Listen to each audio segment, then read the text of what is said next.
बार कितने सीटों पर जेपीकेएसएस चुनाव लड़ने के मूड में है? अधिकतम सीटों पर, जहां भी हमें जोरदार प्रत्याशी मिलेंगे, हमें सभी 81 सीटों पर प्रोफाइल्स आने शुरू हो गए हैं। लोगों के बायोडाटा आ रहे हैं, लोग कैंडिडेट जो है ज्वाइन करना चाहते हैं। इवन कई ऐसे बड़े लीडर्स हैं जो एक्स एमएलए हैं, एक्स एमपी हैं, वो कांटेक्ट कर रहे हैं। यानी कि जेपीकेएसएस जो है वो बीजेपी से मर्ज कर सकती है, तो उसके बाद फिर ऐसा लगा कि शायद जेएमएम से भी मर्ज कर सकती है। हम इतने बेवफा नहीं हैं कि अपने कातिल से ही जाकर मोहब्बत कर बैठे।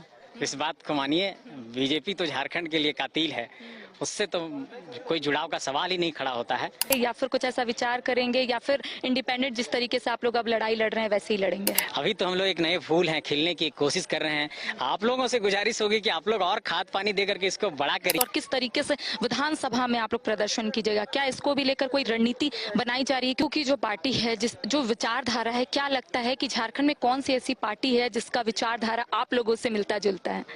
देखिए, झारखंड के नाम से शुरू हुई कई पॉलिटिकल पार्टियां झारखंड के अंदर हैं।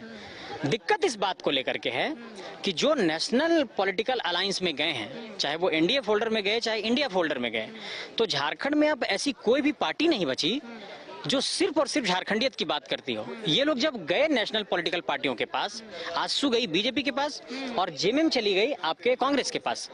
मेरा कहना यह है कि जब आप जा रहे थे तो आपको एक कॉमन मिनिमम प्रोग्राम बनाना था। जब तक आप न्यूनतम साझा कार्यक्रम नहीं बताएंगे, जब तक आप अपने एजेंडे पर अडिग नहीं रहेंगे कि अलायंस के लिए हमारी ये एक तरीके से शर्त है, तब तक आपको नेशनल जो अलायंस के फोल्डर्स हैं वो आपको डोमिनेट करते रहेंगे। और वो झारखंड में होता रहा है। आप देखिए, आजसू को बीजेपी डोमिनेट करती है, कांग्रेस को भी जेएमएम डोमिनेट करती है। ऐसे में जो पॉलिटिकल पार्टियां झारखंड की बात करती थी, अब वो हमारी आइडियोलॉजी के नजदीक नहीं रही हैं, वो अब बहुत दूर चली गई हैं। अच्छा, आने वाले समय में अगर ऐसा ऑप्शन मिले आप लोगों की पार्टी को कि मर्ज कर ले, तो आप लोग मर्ज करने की स्थिति में उस वक्त कुछ सोचेंगे, या फिर कुछ ऐसा विचार करेंगे, या फिर इंडिपेंडेंट जिस तरीके से आप लोग अब लड़ाई लड़ रहे हैं वैसे ही लड़ेंगे? एक सृजन है, एक कोपल है, उसको फूल खिलने दीजिए। अभी मर्जर की कहाँ बात कर रहे हैं?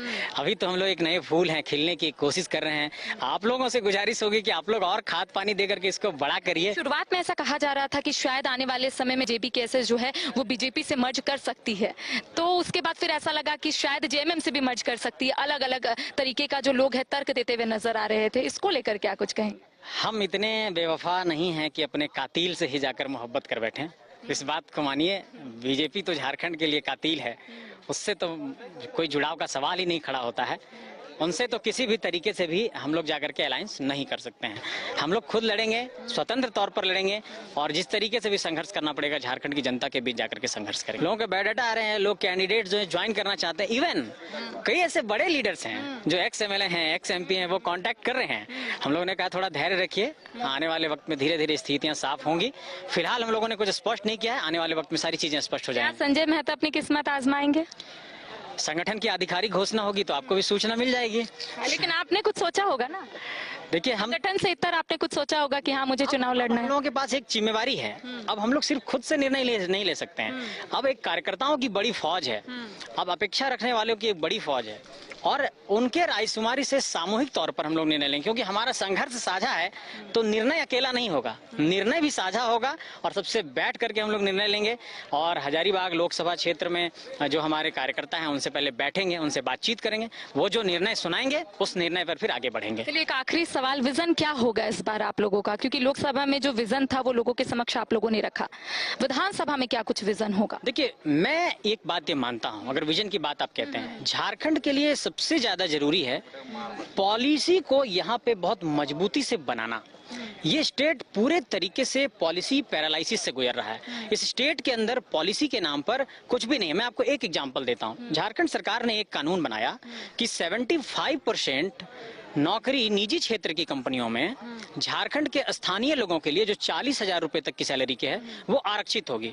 मैंने इस पर एनालिसिस किया कि जो जिला के श्रम पदाधिकारी हैं वो कंपनियों से गलत डेटा जमा करके कि हाँ यहाँ पर स्थानीय को नौकरी दे दिया गया है, वो डेटा वो सरकार को सबमिट कर दे रहे हैं। मैं ये कहना चाह रहा हूँ कि इन चीजों पर कौन सर्विलांस करेगा कि यहाँ पर 75% नौकरी निजी क्षेत्र की कंपनियों में मिल रहा है कि नहीं। अभी देखिए कि कुवैत में जब वहां पर आग लगी तो रांची के भी एक जवान आप होंगे कि उनका भी डेड बॉडी यहां पर पहुंचा। मैं कह रहा हूं कि 25,000, 30,000, 50,000 कमाने के लिए लोग देश विदेश, कुवैत, दोहा, दुबई कहां पर जा रहे हैं। ये जो माइग्रेशन है झारखंड के अंदर, आप इमेजिन करिए कि पूरा आम्रपाली, पूरा टंडवा, पूरा एनटीपीसी, पूरा अडानी, पूरा आपका बीसीसीएल, सीसीएल, टाटा, ये तमाम कंपनियां हैं झारखंड के अंदर। अगर प्रत्यक्ष और अप्रत्यक्ष रोजगार की बात करें, चाहे वो ऑपरेटर की बात हो, चाहे वहां पर डंपर ऑपरेटर की बात हो, चाहे मशीन ऑपरेटर की बात हो, चाहे कलर के काम हो, चाहे वहां पर टेंडर की प्रक्रिया हो, निविदा की प्रक्रिया हो, ऑफिस में काम हो, इन तमाम कामों में अगर झारखंड के लोगों को प्राथमिकता दी जाए तो मुझे लगता है कि झारखंड के अंदर का जो माइग्रेशन का एक सबसे बड़ा प्रॉब्लम है वो सॉल्व हो जाएगा। ये लोग इस पर प्रयास ही नहीं कर रहे हैं। आप एक बात समझिए कि एक बहुत बड़ा कोई प्रोजेक्ट लगा, वहां पर कोई टेंडर की प्रक्रिया निकली। अब झारखंड के आदिवासी मूलवासी वो एक साधारण सा फर्म भी बनाना नहीं जान पा रहे हैं, वो एक कंपनी भी नहीं बना पा रहे हैं, वो एक एलएलपी भी नहीं बना पा रहे हैं, वो प्राइवेट लिमिटेड कंपनी भी नहीं बना पा रहे हैं, वो नहीं जान पा रहे कि टेंडर की प्रक्रिया में कैसे शामिल होना है, टेंडर कैसे हासिल करना है। तो जो हमारे पास जो मतलब अगर एजुकेटेड उतना नहीं है, वो नौकरी का फॉर्म नहीं भर पाए, तो वो चाहता है कि एक हम कॉन्ट्रैक्टर बन करके अपनी जिंदगी का गुजारा करें, तो वो कॉन्ट्रैक्टर भी नहीं बन पा रहे, कॉन्ट्रैक्टर भी दूसरे लोग आकर के बन जा रहे हैं। मेरा कहना है कि सरकार को इन चीजों पर एक काम करने की जरूरत है कि कैसे कॉन्ट्रैक्टर्स बनाए जाएं, कैसे इसको स्किल्ड किया जाए, जो नॉन स्किल्ड लोग हैं उसको कैसे स्किल्ड किया जाए। इस पहलू पर जब तक चिंतन नहीं होगा लॉन्ग टर्म, तब तक झारखंड का समाधान नहीं निकलेगा। इसलिए इस पहलू पर सोचने की जरूरत है। हम सिर्फ सरकारी नौकरी नहीं मांग रहे हैं, हम ये कह रहे हैं कि झारखंड के अंदर जो भी रिसोर्सेज हैं उसमें डिस्ट्रीब्यूशन इक्वल होना चाहिए, हमारे लोगों को जगह मिलना चाहिए। वो जगह हमारे लोगों को नहीं मिल पा रहा है। इस बात की लड़ाई है, किसी से कोई द्वेष नहीं है, किसी से कोई राग नहीं है, और किसी से कोई हम लोग झगड़ा झंझट नहीं करना चाहते, किसी को भगाने की भी बात नहीं है। बात सिर्फ इतनी है कि इस देश में अगर इतनी डाइवर्सिटी है और झारखंड के लोग अगर अपना हक अपने स्टेट के अंदर मांग रहे हैं तो उनको मिलना चाहिए।